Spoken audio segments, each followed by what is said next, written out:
I'm oppressed. Cause Eagle Nick, all this. This is Chris. I'm stuck in the elevator. There's been a crime afoot. Such a scared little if boy, you touch me, Gangbangers will say is La Raza. You're refusing to wear a mask. Yes. Ma'am, what's your job duty? We're stepping up, man. Welcome back to the channel, everybody. It's Frauditor Roundup with Sheriff White, a moron. Help my channel continue to shrink by watching my videos, sharing my videos, commenting on my videos. Turn on that notification bell. Turn on all the notifications. Take that there, like button, like it, dislike it. Make it a milkshake with chocolate syrup, maybe a little X-Lax, and a whole lot of witch hazel. And then put saran wrap over its toilet bowl. So today I'm doing something a little bit different. There's not going to be any action today. Today we're taking a look at First Amendment Protection Agency. He's going to be sitting in his parents' basement, and he's going to be trying to make excuses for why he chickened out on a debate against Frauditor Troll last week. Now, it's a little bit old, but I wanted to offer my take on it because it's pretty hysterical. And his own fans have been giving him hell for it, and he deserves it. So what do you say? Let's watch this one, and let's round us up a Frauditor. Just to start this off, again, to anybody that was looking forward to the live with Frauditor Troll here today, this, good, thank you, cool. So yeah, anybody that was looking forward to the live today with Frauditor Troll, I talked with some people that I have in this community to back me here, that support me and love me. Got a lot of people hitting me up all the time. So thank you to them for always steering me in the right direction. First of all, I have many, many good friends and many great people in this community that are always willing to help and always willing to give me the word of advice that they wish they had when they were starting this. So overall, just to start it off, I've already done a live debate with Frauditor Troll before, and there is nothing to debate. There is nothing to debate. When you're going against the Constitution, something that's been tried, true, and tested many times, brought through the Supreme Court, and when your standpoint on the whole thing is you're annoying, so you don't get constitutional rights, there is nothing to debate with you. Bitch, shut the f*** up. Look, it's obvious. You are just young, dumb, full of bad ideas. Maybe a little semen. And look, Frauditor Troll is not debating against the First Amendment. Let's get things straight. He's debating against your warped, bastardized version of the First Amendment. But I don't know if you've been paying attention to your community, but completely imploded last year. The incarcerations, the convictions, the dismissals, they've been coming fast and furious. Look around you. I told him time and time again to not be calling this a debate because simply it was an interview, but he still calls it a debate when there's really nothing to debate. So I've already done this once with him, and there's another big main problem that I have. One of my last requests last time, almost a year ago when we did this thing before, was to have him just show his face. I can sit here and go live and talk to my phone just like I am right now, and talk to my screen and talk to you guys at the same time.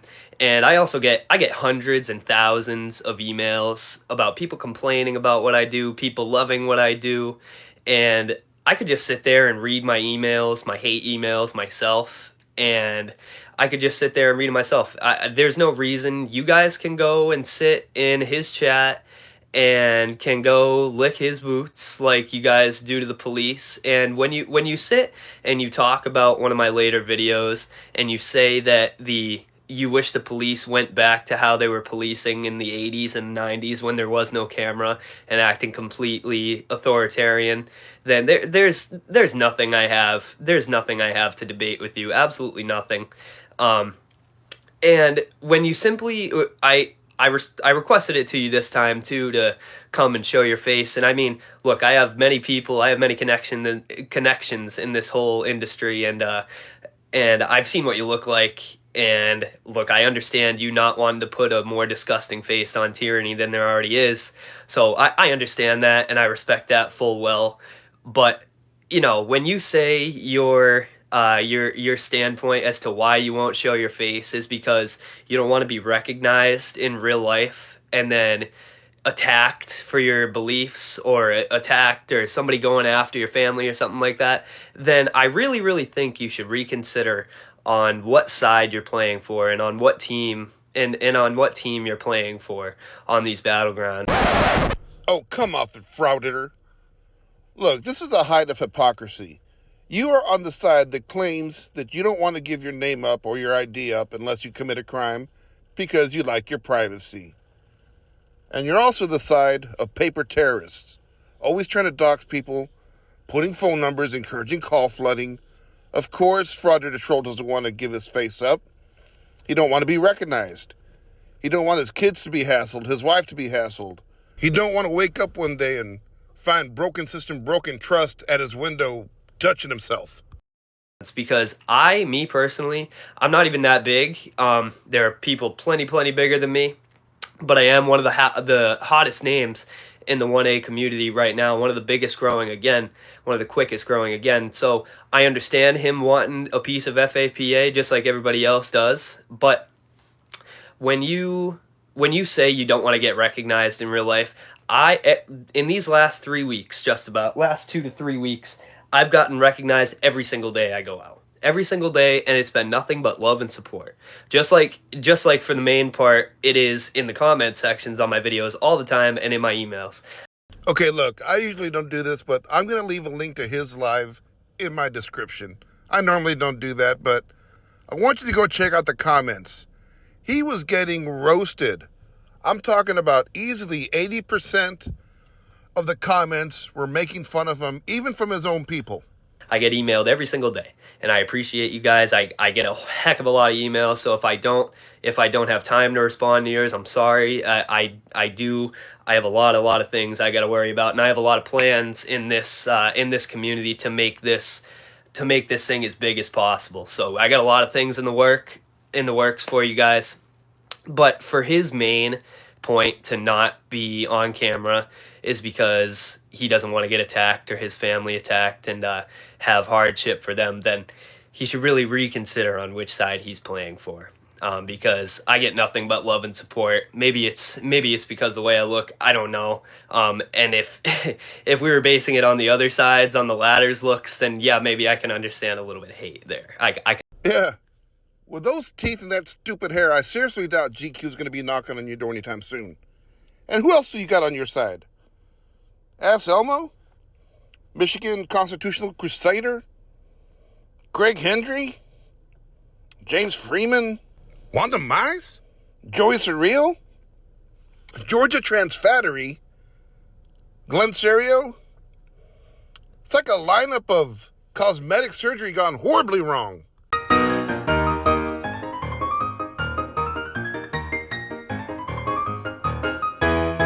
So, but I haven't really had a lot of hate in the comment section and in everything that's been going on lately. It's just been support. So I figured I might, but you know, for me to give them my platform when he says that I use my personal interaction to try to provoke confrontation and then put it out on YouTube to make money from it, that's just a byproduct of what happens. I go and, like I say, I go and stress test the First Amendment right to record in public.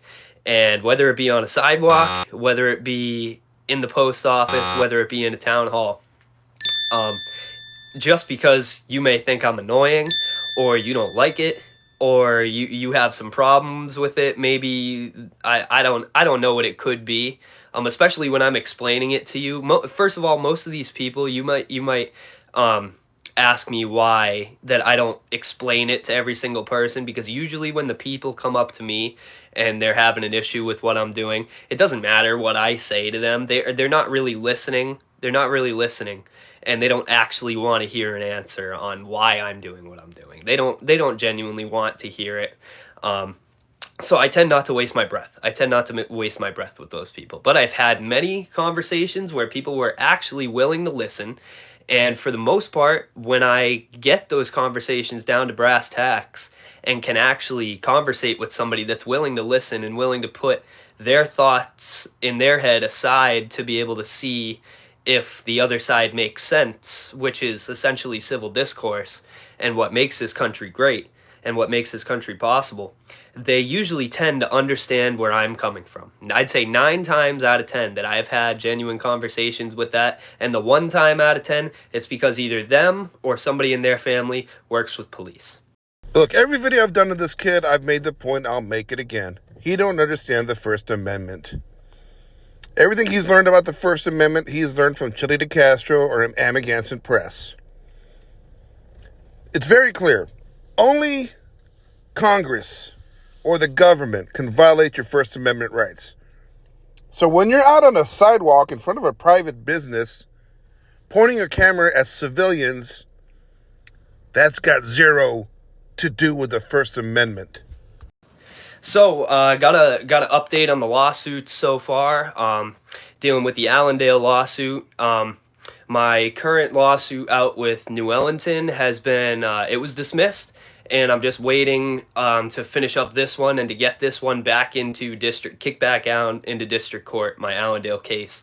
I'm waiting for that one to get kicked back down to district so I can follow up on that, take care of that where it needs to be taken care of, and I still have plenty of time on the statute of limitations to reopen the case with Middleton. And now that I got my paperwork down pat and I have my team behind me helping me, and it's going to be a slam dunk. It's going to be a slam dunk. It is what it is. I wish I had this team earlier. That I do now, but I have the people. The people are here supporting me, and with the people's support, I can do anything. It doesn't matter what it is. It does not matter what it is. Except girl beard. And by the way, that whole spiel was a long way of saying, I'm 0-2 in the courts. And they're all the Frauditor Trolls fans. They're gonna go out in his comment section or whatever, and they're gonna say that I'm scared or whatever. First of all, I go out and put myself in the face of adversity almost every single day. I'm definitely not scared to sit in front of a computer and talk to a blank screen, because first of all, I can't even have the courtesy of seeing who I'm talking to. But I know what you look like anyway, so I can kind of picture what you look like while you're talking. No, you have not put yourself out there. You have famously not put yourself out there. You ran from an old man and you pepper sprayed an old lady. But yeah, I saw. First of all, I keep seeing some comments about it. The People's Bicep, man. People's Bicep is taking the 1A community by storm. Absolutely taking it by storm. I've seen it on countless auditors. I was actually just watching one today, BZ Watchdog. I was just watching live today. He was in there. He flipped his camera and did it like First Amendment Protection Agency does and gave the People's Bicep to the people. So thank you guys for running that up. Oh, honey, please. That was not the People's Bicep. That was the People's Cooter. You ran like a girl. Come on now. So yeah, I mean, I know some people that like to, honestly, the more and more I thought about it, the less and less I really was okay with the idea of going and giving that dude a platform. So you guys can sit and say whatever you'd like. Say that I'm scared to sit there and talk to my computer. Yeah, I was deathly afraid. You can clip that. Yup, I was deathly afraid of Frauditor Troll.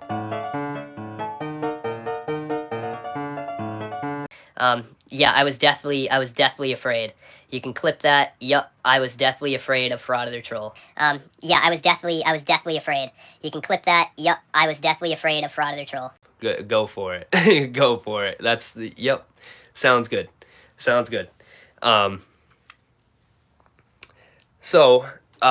Yeah. It's just so funny. It's so funny. I don't understand how one could be scared of sitting on the computer and talking to a blank screen. Well, better a blank screen than a blank slate.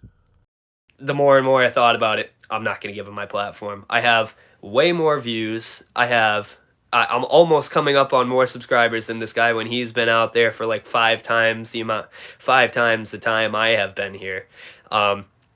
So, I mean, he has to sit there and post almost twice a day to get the same viewership I get posting once a week. So, why am I gonna use my platform and my face to try to bring him publicity? You know. So the most I'm gonna do is I'm gonna talk about it, and I'll say his name once or twice, but this will most likely be the last time you ever hear me say Frauditor Troll. The people that go out and say they're, investigating an alien spaceship invasion, and, they just crashed down here not that long ago. It doesn't really bring any light to the situation. It doesn't bring any eyes to the movement itself, and that's what I'm trying to do. I'm trying to bring education out here to people, and I'm trying to show that, one, people living in our country today, living in our great country today, don't even know the laws that they have to abide by, and they don't even know the rights they have. They don't even know. And what they do is they try to use confidence in ignorance and see if they can, win over somebody else in a conversation by having the loudest voice. Whee doggies! The projection there. Let's listen to that again. Son, you just perfectly described what you do. People living in our country today, living in our great country today, don't even know the laws that they have to abide by, and they don't even know the rights they have. They don't even know. And what they do is they try to use confidence in ignorance and see if they can, win over somebody else in a conversation by having the loudest voice, and make them believe that what they're saying is true. And it's just crazy. So that's one of the main points that I go out and I try to show, that Karens in today's day and age and society they don't know what their rights are, and they're just there to push their beliefs on people, and hopefully they'll cast out the line enough times, and hopefully somebody will take it as truth and maybe just walk away. But and also, for the police, us as citizens, we don't have, as a defense to the law, we don't have ignorance as a defense to the law. That's something that's been proven many times in the Supreme Court and regular courts all around the world. You just can't use that as a defense. But for police officers, they can. They have qualified immunity, and they can say they acted in a regular manner that any other officer would have acted, and that gives them immunity, which is Terry versus Ohio. So, and for them, for us to be held to that certain accountability level, that we can't use ignorance to the law as a defense, and for the people that are supposed to know the most and be up on the highest echelon of knowledge on the laws and what we can and can't do, when they can use ignorance to the law as a defense, there's clearly a flaw in the system there. There's clearly 100% a flaw in the system.